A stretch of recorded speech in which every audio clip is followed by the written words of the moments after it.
What is up, everybody, and a happy Wednesday to you all as we gear up for the playoffs and TPC Boston in, less than 24 hours now. I'm recording this at about 8:30, 9 o'clock, so, less than 24 hours. We are going to get golf in the Northeast. I'm excited. This is the Against the Grain podcast, the third and final part of the Awesemo Golf Podcast weekly golf podcast series. I'm your host for them, Jason Rouslin, and in this one I go over just ownership expected throughout the industry, maybe a little bit of heavy focus on DraftKings and the half millionaire maker contest.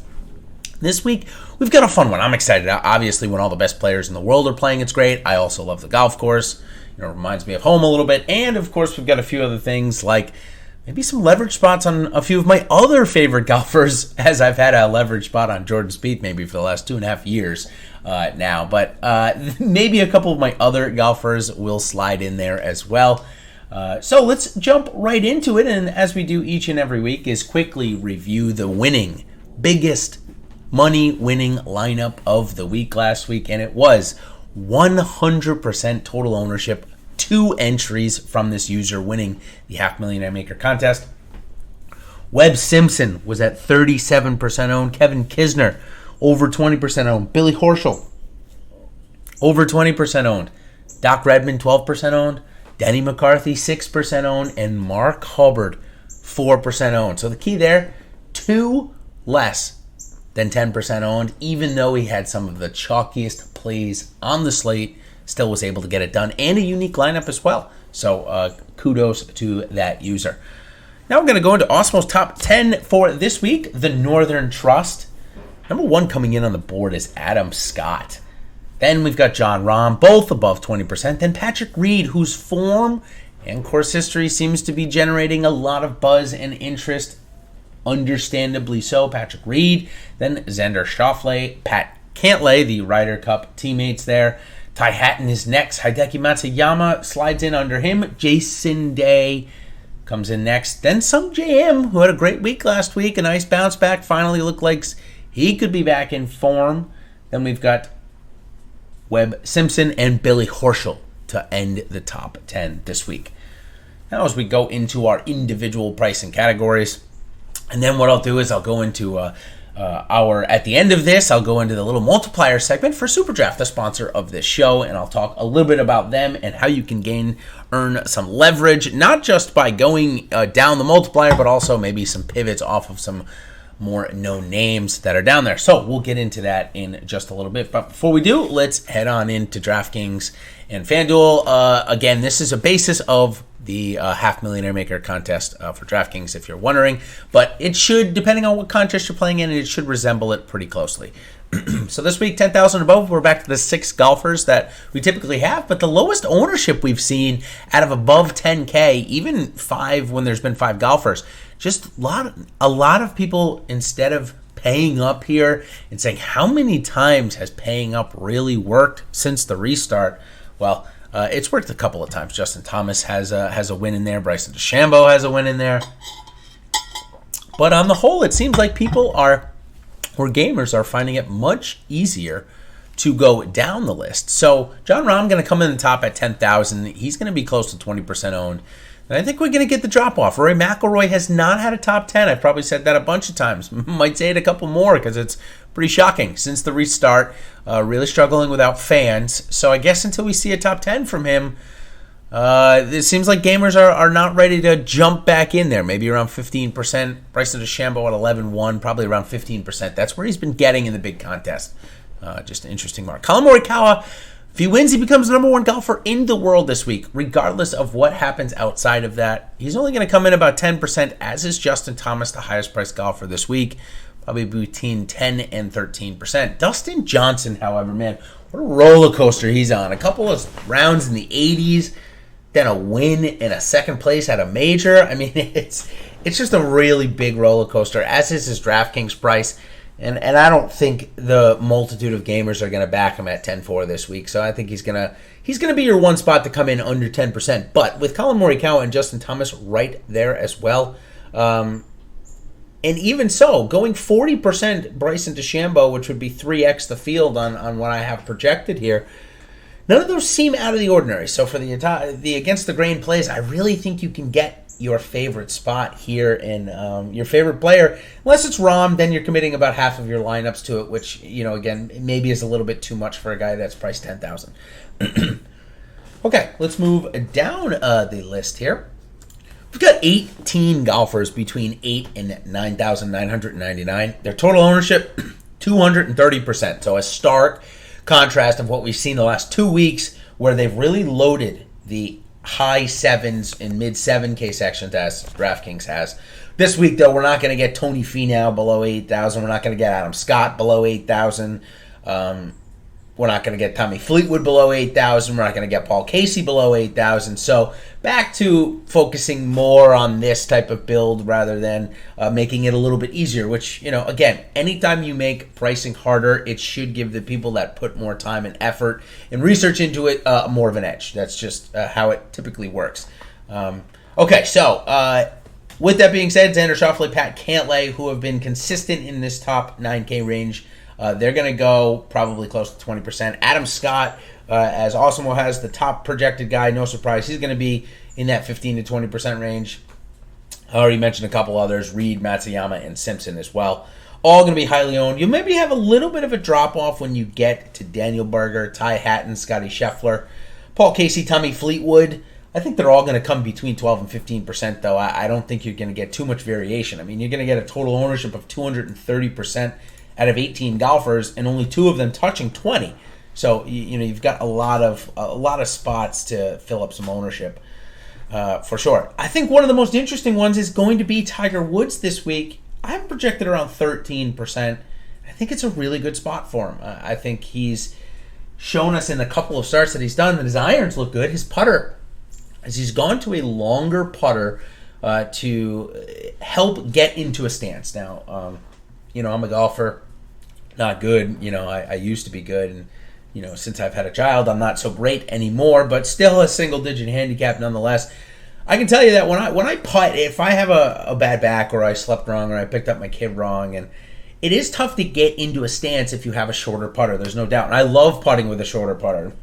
Not as short as Matt Wallace, that's for sure. Matt Wallace and even Mark Hubbard look like they're putting with the putter that I bought James, my son, a couple weeks ago there. But in any case, still, he's gone to a longer putter to try and help his back, to help him get into a stance without putting strain on his back and on his quads. Just keeping things so that they're not tight. It makes sense, for sure. But he has not found the putting stroke with it yet. And it'll come. He's Tiger Woods. He will figure it out, as he always does. If not, then he'll probably just go back to the old putter and put his back maybe a little bit on the line. Still, maybe that's enough about Tiger Woods. However, still plenty of other spots. Dan Berger, I mentioned as well. Then we should get 4 plays at or under 10% this week. Certainly the first one is quite interesting. Victor Hovland, the first time we're probably going to see that. And he's back to 8,200. So certainly an interesting spot there.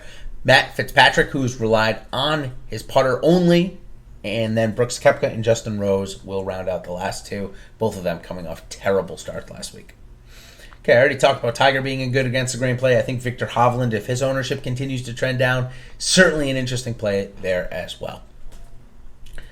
All right, now we've got 34 golfers that are priced from $7,000 to $79,900. Total ownership of close to 200%, led by Abraham Answer. So where Abraham Answer was a little bit cheaper at the PGA Championship, actually he's the same price. I'm sorry, now that I'm looking at it. So he's going to gain around the same ownership that he did, around 15 to 20%. Sungjae Im having a much better week last week, I suspect will come in higher than the printed 12% that I have now. That'll probably get readjusted for me before lock time. He's probably above 15%. Gary Woodland struggled to find a stride after playing well in the first round of the PGA Championship. So maybe form isn't too far there, but certainly ran out of muster there. He did still make the cut and all. This golf course will be way easier this week than that, though. Harris English also trending higher and playing well. Ricky Fowler had one of the worst missed cuts probably in major history, with that whiff of a 1-inch putt on 17 after really playing well in the second round and getting himself under par, and just an absolute brutal way to miss the cut, Ricky. Probably around 10%. Billy Horschel also, after a second place last week, will get 10%, as will Matt Wolf. Those will probably be the only guys above 10%. I think you're going to be able to get leverage spots on some golfers that are playing phenomenally right now. Cameron Champ, maybe not phenomenally, but playing very well. Cam Champ, Doc Redman, Kevin Kisner, all coming off of at least a top 10 in their last start. Siwoo Kim as well. I'm sorry, I forgot about mentioning him. Yeah, Siwoo Kim is playing fantastic. He's played every single week. He's turning into his country mate there, Sung Jae Am, and playing every week, but he hasn't played the weekend every week, so maybe not that tired. Louis Oosthuizen also going to be owned in this 5 to 10% range, as is Matt Kuchar. And, oh yes, why not, Jordan Spieth. That leaves us, though, with probably 19 golfers that are going to be at or under 5%. A couple of names that I am interested in: Joaquin Niemann, Dylan Fratelli, Emiliano Grillo, Alex Noren, Harold Varner. All of them playing at least well once during this restart. A couple of those guys like Grillo and Fratelli playing well a couple of times, as has Varner. So definitely some names there under 5% or at 5% that I will certainly be a part of my GPP player pool this week. Okay, lastly, we've got 67 golfers with a total ownership of about 100% here this week. Roughly similar to last week, with about 30 less golfers. Lucas Glover is going to lead it, as he's gone from almost one of the highest priced golfers at the 3M to below 7K here in the 125-man field. Sam Burns playing very well right now, probably going to be about 5%, as is Kevin Na and Richie Werenski, who's also playing quite well. Scott Stallings hasn't missed a cut since the return. He'll probably get around 5%.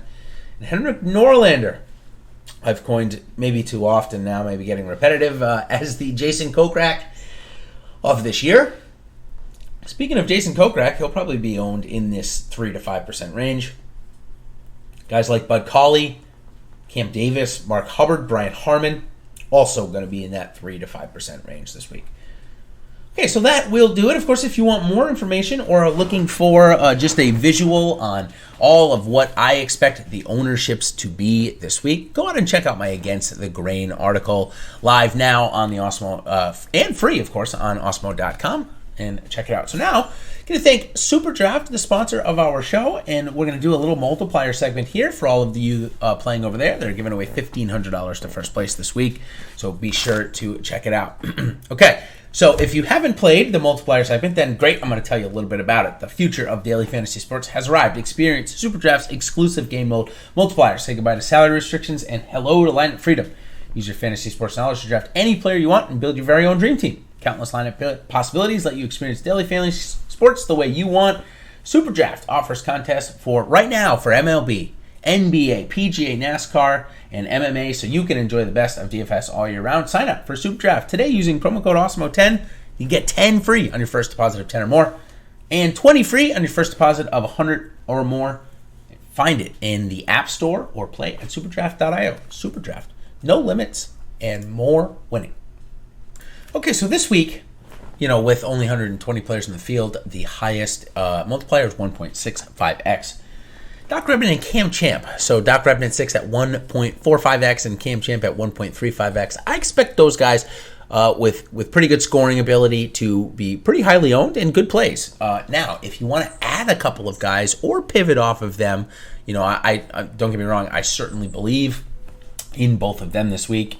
But if you want to pivot to maybe some other guys or a little bit deeper down the multiplier, look at Sam Burns, Dylan Fratelli, Cam Davis as some pivots, especially Cam Davis been scoring very well lately. This golf course is certainly not overly hard by any stretch. Okay, so that will do it for me, about 14 minutes, which is perfect. I think that brings our total this week. I want to say it's, I think that it was about 53 minutes, so not bad. We'll look to aim for that each and every week. So if you're looking for more and it's before 8:30 p.m. Eastern Standard Time on Wednesday night, come check out Ben Raz and I live on the Live Before Lock show, of course. And also, if not, check it out on playback if you're getting it before tomorrow morning. And just for all of you that are following along, the slate locks at right at 7:20 in the morning. Going out in threesomes on both sides. They're going out in two different waves of 60 golfers. Vaughn Taylor, again, looks like a withdraw there. The weekend, though, with only 65, should be twosomes, again, hopefully, unless there's, of course, weather problems. So until next time, everybody, we will see you on the other side. Thanks for joining. Cheers.